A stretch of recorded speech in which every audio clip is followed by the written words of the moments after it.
What are 3 popular expat countries that you should never move to? Let's find out. Here at Wealthy Expat, we help wealthy individuals just like you protect, expand, and enjoy your wealth in countries that welcome you. And these 3 countries, which are actually quite popular around this industry, I get a lot of comments on my YouTube channel about them and a lot of suggestions and blog posts all over the internet. I highly recommend you don't go to these 3 countries. They're based on my personal experience and my client's experience. That doesn't mean that the country is total trash. It just means that I personally don't recommend them for wealthy individuals. The first country, that is Romania. I was there recently, a couple of months ago. I was there 2 to 3 weeks exploring the entire country, looking at the tax laws, looking at actually living there, what residency requirements they have. And you have a great tax structure that you can take advantage of to pay 1% tax while staying in the European Union. Europe obviously has very high taxes, excluding countries like Malta, potentially Portugal, even though the law is changing. Romania gives you the ability, with a specific corporate structure, to pay 1% tax. You can make $1 million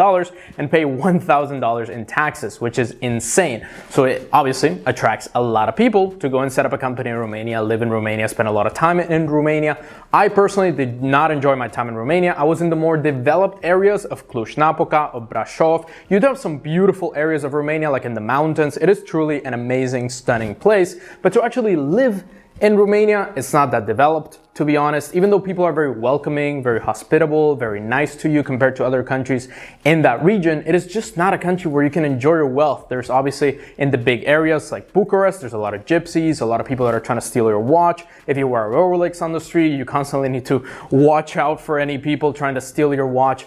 Or essentially, you're not living as a wealthy person should be living in a place, for example, like Dubai or Monaco or Cayman Islands or even Portugal, that you can truly enjoy your wealth and not have to worry about people trying to get that from you. Even though it's a very progressive country, it's heading in the right direction, definitely. I would say it's just not a country where you're going to truly enjoy your wealth. You're going to be happy. The banking is not really that strong. There's a lot of bureaucracy. The government doesn't work that efficiently. So overall, not a country that I would personally recommend. I must say though that the English level in Romania is quite good. A lot of young people speak proper English. They're getting taught at school how to speak fluent English. So it definitely is a plus for the country that I should mention here, as well as there's a lot of development in the IT sectors, the development sector, and obviously in the blockchain sectors. So you'd have a lot of development in the crypto space, and overall people are getting well educated in these industries. So if that interests you and you want to hire people in Romania, potentially set up an office and an operation in Romania, that could work in your specific situation. The next country that a lot of people promote and talk about for their banking, for living there, for moving there is Armenia. I was actually in Armenia to renounce my US citizenship in the US Embassy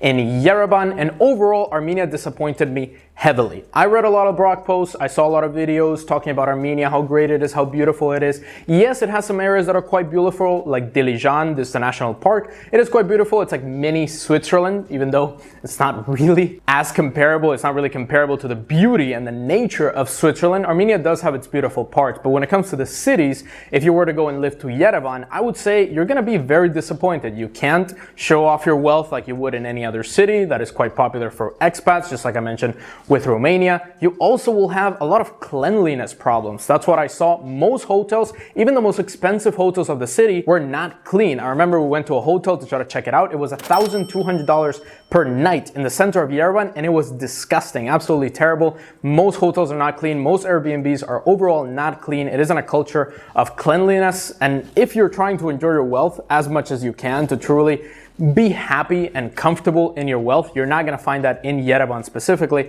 in the capital of Armenia. The driving is crazy. We drove from Armenia all the way to the Republic of Georgia, and it was insane. The roads are insane. People drive extremely fast and extremely aggressively. In Armenia, the roads are not really paved properly, and you'll see a lot of issues overall throughout the whole country. In Armenia, English level way less than you'll see in many other countries. If you compare it to another country that is a lot more developed, even though it's not the ideal country for an expat to move to, like the Republic of Georgia, compared to Armenia, Georgia is a paradise.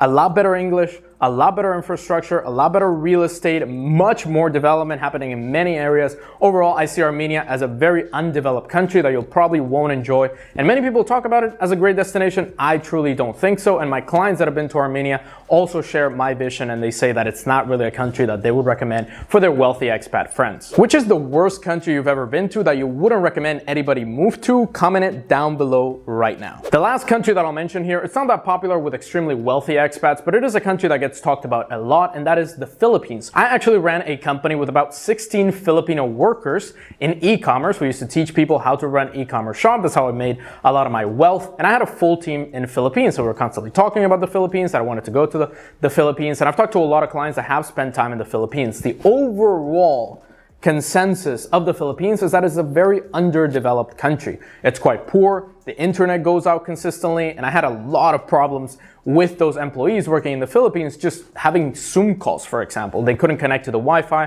or the Wi-Fi would go out, the electricity will go out. They also suffer from a lot of typhoons, like for example, you'll have in the Caribbean, the hurricanes in Philippines, and in some parts of Asia, you'll have the typhoons, and they truly destroy the cities, destroy the land, and you'll have a lot of connectivity problems, and obviously internet problems, or even life problems, because the typhoons could potentially take life. The capital, Manila, is an insane capital. It's quite dirty. There's a ton of people, like literally millions of people crammed into the city. It's just hustle and bustle consistently. I would compare it to a city like Bangkok. If you love Bangkok and you love that big city life, then maybe you love Manila, but you'll also have to suffer from a lot less development, a lot less infrastructure. The real estate is not that good. And overall, it attracts a lot of people that are not really there for enjoying their wealth. They're there to spend as little money as possible, to try to, for example, date a couple of Filipino people. So it really attracts the wrong kind of audience. So you'll probably not do great networking. If you are trying to build, for example, like a customer support office there, or you're trying to build an operation in the Philippines, then definitely that makes sense. If you want to start an office, hire 50 Filipinos just so they do your customer service. For e-commerce business, your crypto business, whatever it is, then that definitely makes sense. But overall, not a country where I'd recommend setting up shop personally.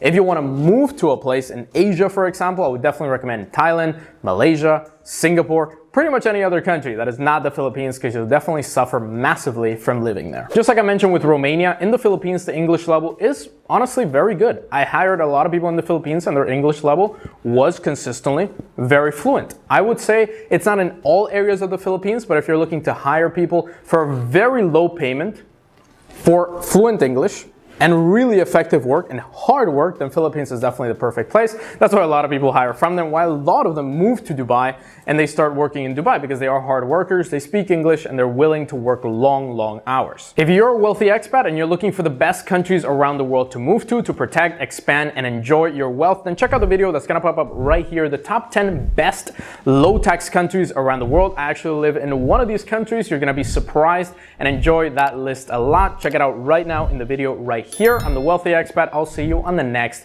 video.